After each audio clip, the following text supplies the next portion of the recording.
The Italian Wine Podcast is the community-driven platform for Italian wine geeks around the world. Support the show by donating at ItalianWinepodcast.com. Donate €5 or more and we'll send you a copy of our latest book, My Italian Grape Geek Journal, absolutely free. To get your free copy of My Italian Grape Geek Journal, click Support Us at ItalianWinepodcast.com or wherever you get your pods.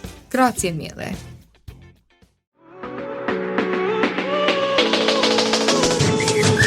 Welcome to the Italian Wine Podcast. This is the next generation with me, your host, McKenna Cassidy. For the next 30 minutes, I invite you to explore with me what young adults are up to in the Italian wine scene. Today, let's feast on our discussion of Italian wine, travel, food, and culture. Thank you for being here. Grab a glass with us. Chin chin. Hello, everyone. Welcome. I am McKenna, and I'm here with Lorenzo, the winemaker for Passopisciaro and Tenuta di Trinoro, and we're so excited today to chat with him. He is a young person in the industry. I'll let him introduce himself, but can't wait to dive into these iconic Tuscan and Sicilian wines. Welcome, Lorenzo. Hi, McKenna. Thanks for the invitation. Absolutely. It's a pleasure to meet you. Cheers. Same to you.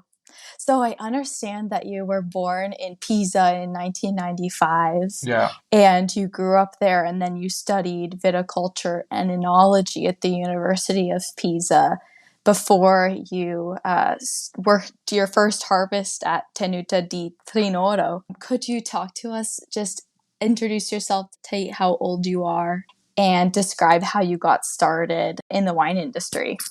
On my path in the world of wine, I studied viticulture and oenology in Pisa, and I experienced a few vintages in the Pisan Hills area, Colline Pisane, near my home. Just 3 vintages. In 2017, I faced my first harvest at the Tenuta di Trinoro in Tuscany. It was supposed to be just an experience to then decide whether to continue my studies or leave Italy.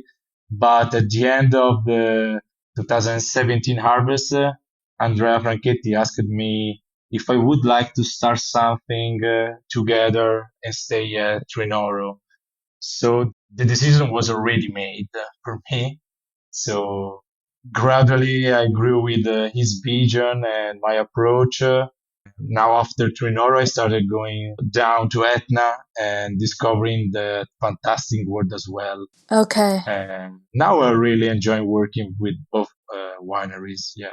So you met Andrea almost 20 years after he basically had found a scrubby little corner of Val d'Ocha, and he was planting there, to the confusion of everyone, Bordeaux varieties in those like heavy clay soils with lots of rain and heat. And by the time you met him, he had clearly been successful, and he had moved to Sicily in 2006. So you met him in the Tuscany area, but then when did he introduce you to Sicily after your Tuscan internship?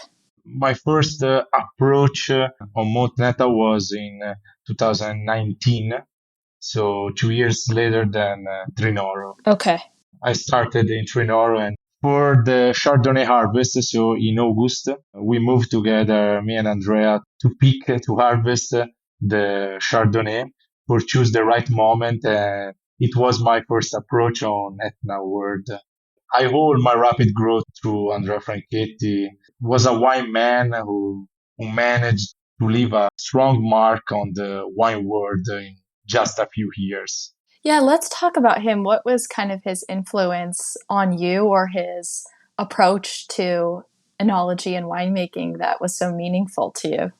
Really in everything, because it, for me, was also my bosses, but also a friend, but a mentor. He started when he was over 40 years old, make wine, and managed to create an icon like the Tenuta di Trinoro in Tuscany, and to start an incredible territory like Etna. So I've always been impressed by his vision. Andrea's story is incredible. Fleeing from Rome in search of peace and tranquility, he found this remote place in Tuscany that had the potential to do something unique for him. So make a great wine, Grand Vin. Found Tenuta di Trinoro in a corner of Tuscany, Orcia Valley, Val d'Orcia, is on the border with Umbria and Lazio. He has chosen a unique, cold, really wild territory with altitudes for Tuscany because it's from 400 meters to 750 with you're talking about clay. Yeah, it's with a lot of clay, blue clay, to create what for him is a great wine, so Bordeaux style, all without compromise, only for quality. So he started in Tenuta di Trinoro and planted Merlot, Cabernet Franc, Cabernet Sauvignon, and Petit Verdot. Always incredible choices. So choosing a forgotten territory and planting, for example, a lot of Cabernet Franc. At time when all producers in Tuscany at the end of 80, Chianti, or especially on the coast, the producers planted a lot of Cabernet Sauvignon, and Andrea planted a lot of Cabernet Franc different. I don't know about America, but in Italy, everyone is talking about Cabernet Franc. Many want to produce it, and everyone really wants to taste it. It's a trend. I don't know in America. Us wine nerds in America, we love Cabernet Franc and we don't have enough of it locally. I mean, I think I've had several California Cabernet Francs or Napa Valley Cabernet Francs, and they're so delicious, but it's just not really a focus, except for a few other discrete areas. So it's a grape that's deeply adored. And whenever, especially single varietal bottlings of Cabernet Franc, which are truly expressive of their place and usually just have very detailed personalities as wines, it's really cool to hear that it's a trend in this area. That's amazing. I also wanted to say congratulations. I noticed the 2019 vintage of Tenuta di Trinoro was 100 points. Robert Parker. You know, we don't live for the scores, but we appreciate when they recognize our work. It was a very good vintage. What are you seeing with, back to the Cabernet Franc point, like why is it a trend right now? I think it's a contemporary taste. We are lucky because of those choices of Andrea are incredible. And now we are lucky to have a heritage of over 11 hectares of Cabernet Franc over 30 years old. We won't make a wine with structure, concentration, but also with energy. And Cabernet Franc help us in this way. So the elegance and the energy of Cabernet Franc, it's incredible. So now we are lucky to have heritage these hectares. Yeah, that's outstanding. What is vinification process like? How the Cabernet Franc is growing on these clay soils? Like, are there uniquenesses to vinification here versus clearly other parts of the world where Cabernet Franc is grown? We have 25 hectares and we made in every vintage 40, 50 different plots. So for find the perfect ripeness of each plot. And we had the alcoholic fermentation in the steel tank, and every plot had his history. So a lot of more pump over, less. It's a tailor work for each plot. But the most important choice is the moment of the harvest, the day when we pick the grape. We want, especially for Cabernet Franc, pass on the varietal flavors and pick before the overripeness. In these short windows, in these few moments, we can take the grape with a right ripeness and we can find the terroir and the vintage in the glass. It's important for us, the moment. Would you say, are you picking at a moment of just ripe, like obviously avoiding overripeness, but are you almost bordering on underripe, or are you really waiting for a balance? Like, where's your threshold to maintain like the balance of acidity and expression? We taste every morning the grape of different plots. So the work is taste and taste. We have an incredible laboratory, but the final decision is aftertaste, the grape.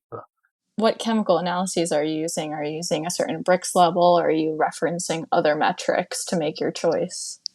We look the sugar level, the acidity, but it's important. But the final decision is the taste. That's awesome. We don't have to dwell on the numbers, but we're looking for a taste, and clearly that paid off in your excellent vintage release. That's so special. Thanks for sharing that. Are you enjoying this podcast? Don't forget to visit our YouTube channel, Mama Jumbo Shrimp, for fascinating videos covering Stevie Kim and her travels across Italy and beyond, meeting winemakers, eating local food, and taking in the scenery. Now back to the show.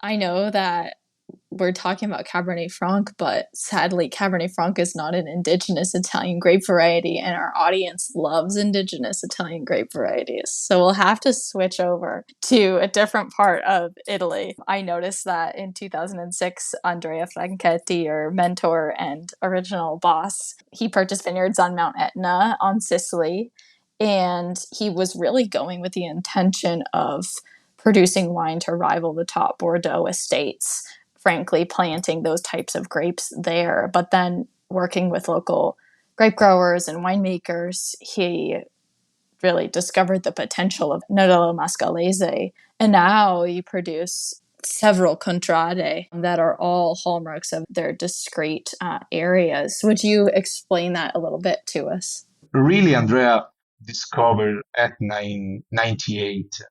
And the first vintage was 2001 of Passopisciaro. Another incredible project of Andrea, another incredible vision. In his constant search for altitudes and cold temperatures, he discovered Etna and finding ancient vineyards of Nerello Mascalese. So he decided to invest and understand the potential of this territory. The first, he bought Rampante.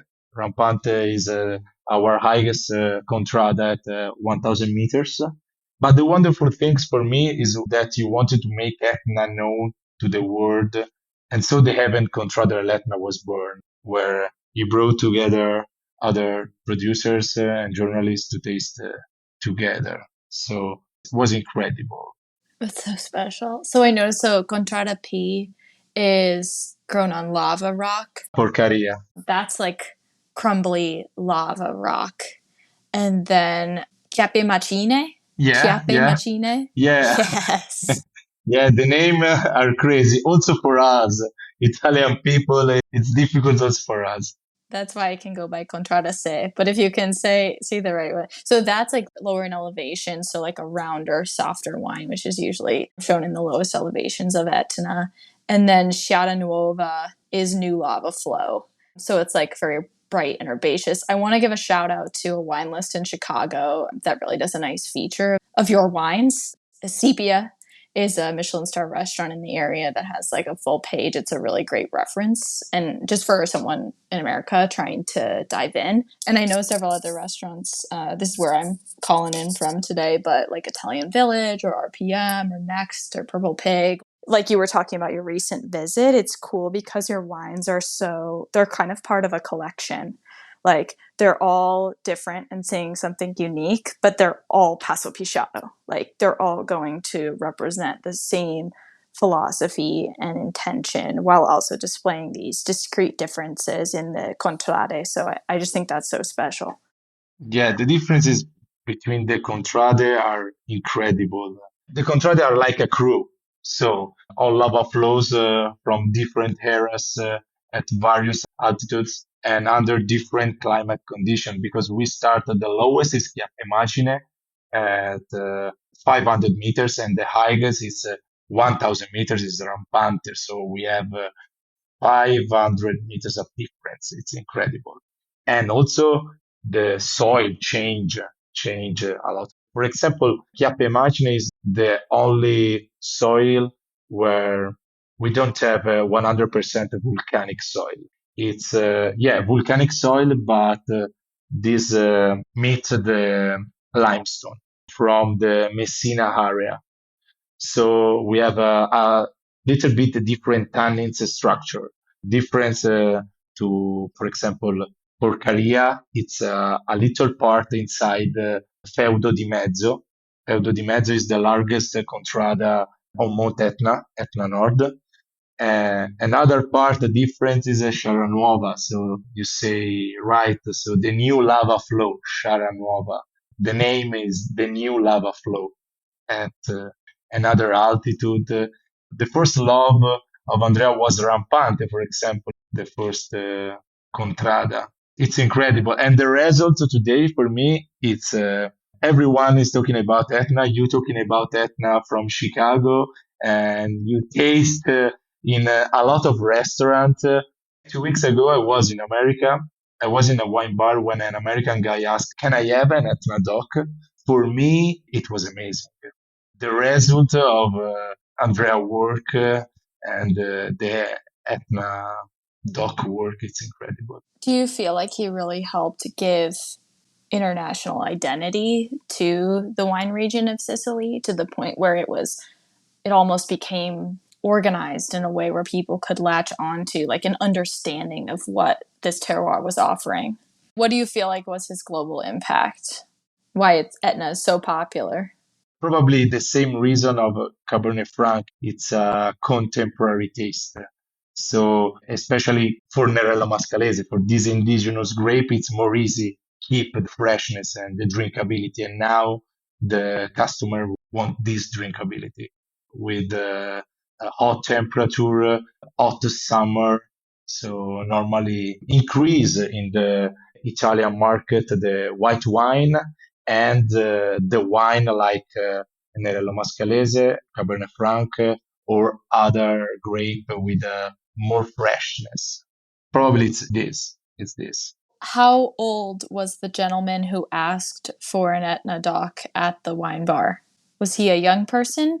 Yeah, young person. Oh, was young. Young person. So do you feel you and I are considered part of the next generation? Do you feel that Etna will help wine survive is everyone's concern? Yeah. I think it's approachable in that drinkability. Meanwhile, like I can't wait to taste these contrade in a long time from now. Like I'm really excited to taste these contrade once they have aged, especially the highest altitude ones. I just think it'll be magnificent, and being able to enjoy now and in the future, it's just this timeless and very welcoming, like drinkability, like you were talking about. It's what we want to do, really. It was the Andrea vision and also mine, the approach of the vinification and make wine you recognize is a great wine now, and you finish the bottle, obviously, but you can have the patience to enjoy it again after 10 years. That's right. And I know that you're currently spearheading all the winemaking. How do you feel like you're continuing the legacy, but also innovating vintage to vintage? First of all, having the vision and knowledge of a territory is fundamental to understand what you want to do and what you can. So also understand the vintage, and the vintage will change, especially for the climate change. I believe it's important for such iconic wines to maintain a style and philosophy, but we work for Tenuta di Trinoro and Passopisciaro in the same direction to find the best from each territory. Today, more than ever, with the right attention of alcohol, obviously, we often end up drinking very unripe wines normally, unfortunately, where the varietal character is so strong that it makes the wines very similar. Our goal is to make wines that express a lot of territory in the glass and that are clean, ripe, energetic, vibrant, and fresh. So it's important to keep this style for us and for me, obviously. Yeah, I'm with you. That's so cool. I brought a quote to our meeting today. It is from Andrea. He's describing Etna, and I wanted to offer it. It's pretty poetic, so I'll read it for us. I just think it really creates the sense of exactly what you're describing. So Andrea said, "There's no mold, no moss. The ground sparkles black like the night. The wine slowly becomes very elegant and strange. During the day, a soft light penetrates everything, and then there are starry nights. Etna has enormous poetry. Making wine, you have access to it. There isn't Mother Nature here. you are conducting your viticulture on stuff that comes out of the terrible below. And this made me think of you as the winemaker now, conducting your viticulture on the stuff from the terrible below with these soil. Yeah. It makes sense. Yeah, makes sense. Absolutely. Absolutely, yes. Could you have envisioned yourself as a young student now making wine in different regions of Italy? Where are you dreaming to make next? Probably the first important goal is keep the quality of these such iconic wines for a long time. And also we have a lot of new projects. So with my vision, find the right way of this new project. I can spoiler something. I trust you. It's okay. We'll just have the shadow of it here.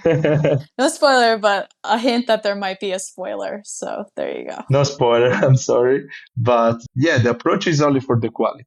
Absolutely. Because it's important for me working in a wineries and cellar in the state where you can talk about only the quality and not the number. Change everything, really. If you work for the quality, change your approach of everything. It's outstanding. It's just like tasting the grapes off the vines instead of getting lost in the weeds of the numbers. You maintain the artistry of it and the inspiration. It's incredible move from Tuscany, the solitude in Orcia Valley, to a very different lifestyle in Sicily. It's incredible. Yeah, very interesting. That's outstanding. Well, thank you so much. I know I've run out of time, but Lorenzo, is such a treat to get to know you, and congratulations again on the praise that you're receiving for your wines. It's definitely well earned, and I can't wait till you come back to the States and we'll all cheers again. Yeah, absolutely. Or I hope to see you in Tuscany or Sicily when you want. Absolutely. Maybe that would be better. I'll just come there. That's a great idea. Thank you for the opportunity, McKenna. It was a pleasure, really. Thank you. Tante grazie for joining me today. Remember to catch our episodes weekly on the Italian Wine Podcast, available everywhere you get your pods. Salute!